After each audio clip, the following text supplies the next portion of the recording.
So, you want to collect some dubs on Call of Duty? Well, here's one of my wins. Let's analyze it, talk about tips, tricks, strategies, everything you need to know to do better and get that W in Call of Duty Warzone.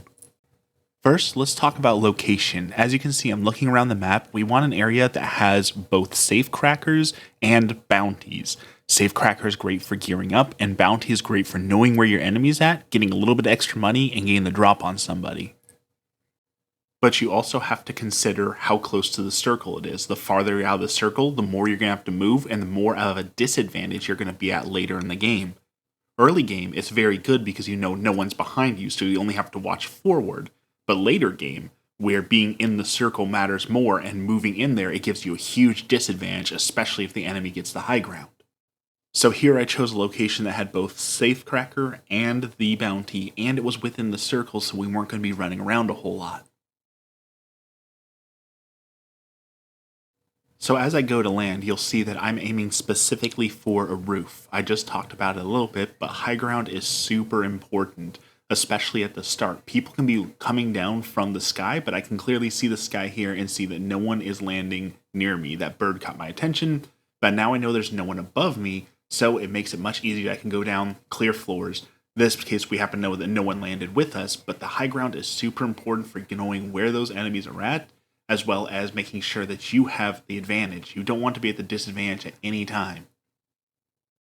Now here you'll see some standard looting, just grabbing as much as I can, but I do want to point out I'm grabbing a lot of armor plates. So many players do not grab enough armor plates.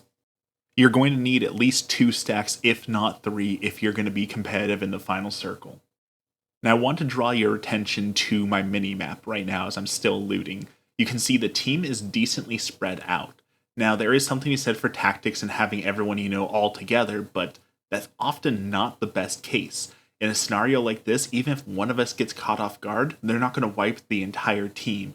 As well as we have the ability to flank, we have the ability to fall back, we have these different buildings to go through. Your team doesn't need to be clustered all together at all times. Rather, you should be fanned out a little bit to be looking in different areas for enemies, different areas for loot, and watching each other's backs. From here, I can get up on a roof and provide covering fire. I can move in pretty silently to any of my allies if something goes wrong. And I won't be there, to stop them from getting down potentially, but I may stop them from killing someone, as well as stop them from wiping the team. Another quick note there, you saw I pinged the 3 vest. Please ping things. If you can't pick it up, even if you don't have use for it, ping those good weapons, ping those utilities. Smoke grenades are great to have. Use your pings more. Alright, we're going to skip over some looting, and here you can see I stopped it. A ping for our UAV has shown us an enemy team is on the other side. We got 4 people incoming. The team, once again, is spread out, so it's time to provide some covering fire for Yellow, who is flanking them and on the forward advance. Now, I'm not in an ideal position here because I'm looting. I should have moved to a better position, but I'm still able to help the team. I got a quick knock there, and notice the rest of the team on the left-hand side there, calling in an air support to finish off the guy that I got and prevent him from getting revived. It's important to note that, the airstrikes, the enemy knows when they're coming, right? So it's very unusual to actually knock someone who's got full armor plates with a precision airstrike, but rather being able to reposition them or knock someone who's already down. Here we got them pinned on the boat, so I'm just watching for any shot I can get. I knocked one guy in the water. I blew up my C4 a little bit too early there. I thought he was going to get on the boat and start moving. Here I'm shooting the boat to try and crack him as well as force him to move, and that is exactly what he does, where he moves into my opponent or my ally's fire there, and I can clean up the rest of the team very easily here. Now we can see part of our teammates got knocked because of the gunboat. Again, if we had all been clustered up together, that could have been an entire team wipe right there because we would have all been bunched up, but because we were spread out, we were able to handle that from multiple angles and quickly eliminate the enemy team. Here we decided to try and pool our money together and buy a loadout drop, which we did end up accomplishing, which was super helpful for the end of the game.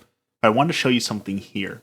This is what's called doing overwatch. I'm on the highest building, my team is still doing their stuff, and I'm checking the corners. I'm looking for enemies coming in. I'm looking for where I suspect enemies will be coming from because the circle is closing. Overwatch is super important and not just a game that Blizzard made. It's important for watching where enemies are. It's important for having to be able to look over your team. And most importantly, we talked about that high ground. You have the high ground. It is hard for anyone to attack you and come at you, but it's easy for you to spot them and for the rest of your team to properly react.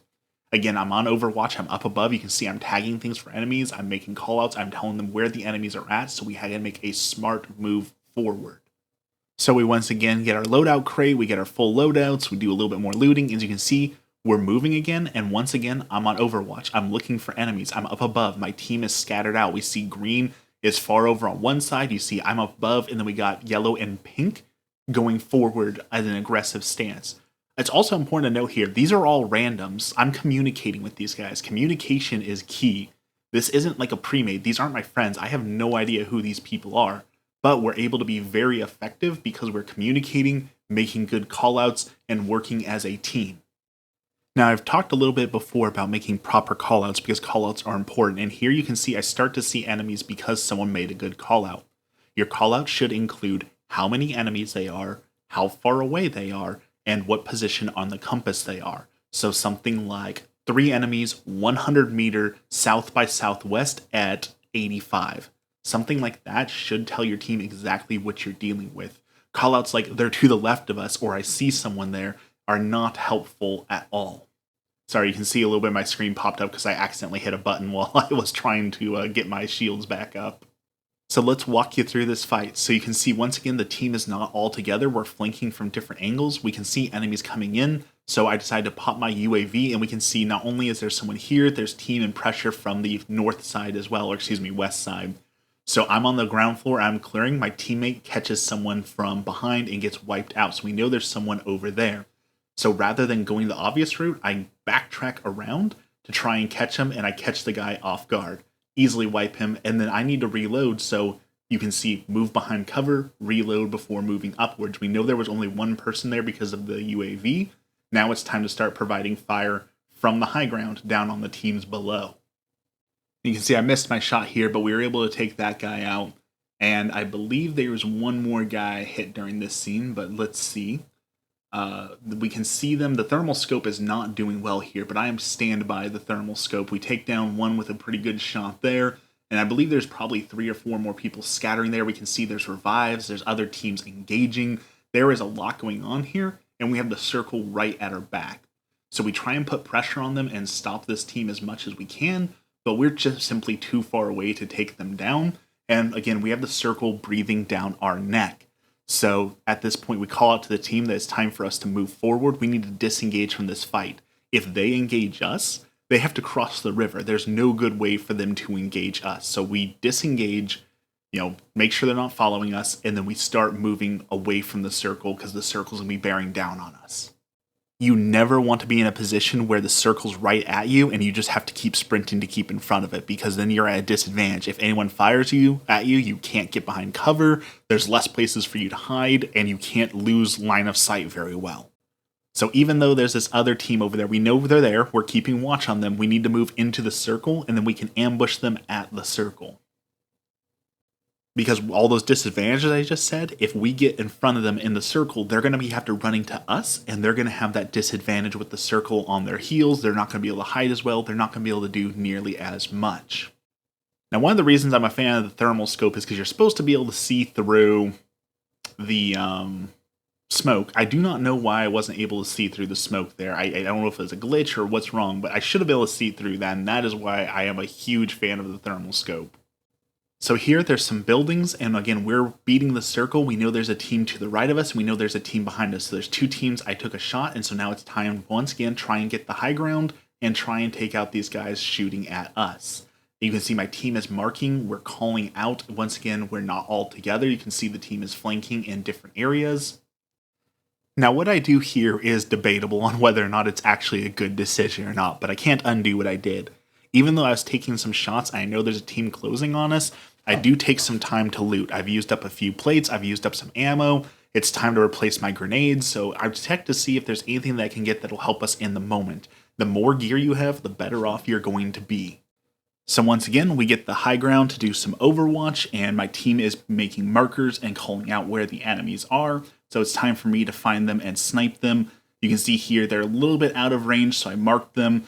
chances are I'm not going to knock them from here, so giving away our position and firing upon them may not be the best decision, but if I can make a hit like there where he stopped to aim at us, obviously I'm going to take it. Here comes a mortar strike, so we need to get out of the way. Like we talked about, chances are mortar strikes and airstrikes are not going to knock someone who's fully standing up, but rather it forces you to reposition, and that is the important part, is forcing someone to reposition.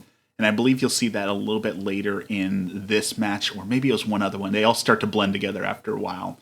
But forcing someone off of the high ground with a precision strike or mortar strike is the use for those. You're not going to knock someone, but you're going to get them out of the high ground, and that's what matters the most. Alright, so let's skip through some boring running and get back into the fight here. We can see someone is standing up and sniping. My team, for the first time, probably all game, is clustered all together because we have the circle pressing in at our heels, and we've got an enemy team with a better position on us. If we have to run forward, they are going to have the high ground and be shooting down on us, so we need to make a better decision here. You can see I get a lucky shot there, take down the enemy. We got some movement, but again, that circle is pressing right on us, and that is what we did not want. We don't want to be forced to move because of that circle.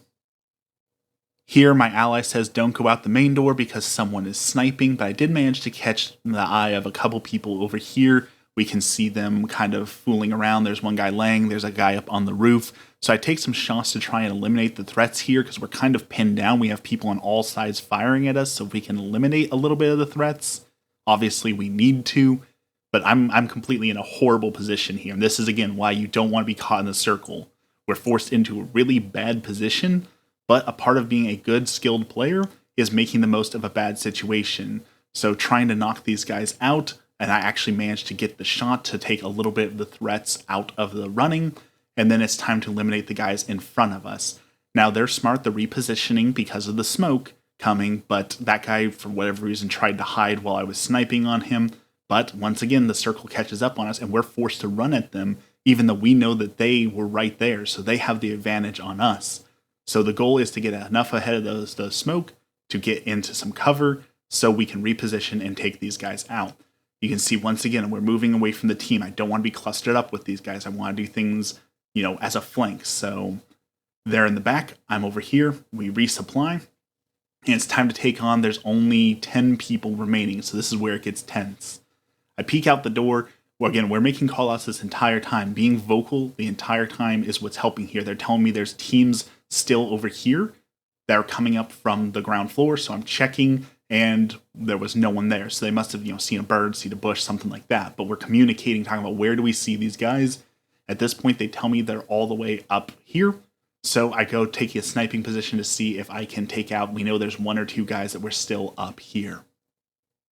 Now's a good time to also analyze the final circle. We can see I'm in the final circle here. This is where we're going to all end up. So all those guys that are way out there, I don't have to worry about them just yet. They're going to have to move to me. And we can see there's a high ground and a low ground in the final circle. We have the high ground, so we're going to stay here. We have the advantage right here. Now, I took a shot. I don't know exactly where from, but I'm calling it out to the team that I'm taking these shots, and smartly, I made it all the way inside while they were going to be using a precision airstrike. I can't say I predicted that, but, definitely got me into a good position here. My teammate's down. They know my team is going to be down, so I watch the door because I figure they're going to come running through and try and take him out. They don't, but again, being a guardian for your team, we hear them. They're taking shots at us, so now the final circle is closing in. Once again, I have to protect my teammate because I know they're going to be coming in at any moment, and there he is right on cue. I chase him to try and take him down. What they don't know here, though, is that I have a gas mask. So while they have to reposition, I can go through the gas and take him out from behind, which they're not expecting, which, just as I thought, I'm able to do. He takes some shots and lays down to replay it up, so I take him out, and now I have the advantage because they don't know exactly where I was. Good thing for a self-revive here. And I'm going to try and keep distance from my teammate. Even though there's not a whole lot of space for us to go here, you can see we're moving at different kind of ways through the circle. I don't want to be bunched up with him because then one grenade will end our entire career here, right? We don't want to get taken out by just one grenade. The enemy opens fire here, and we secure the win. GG.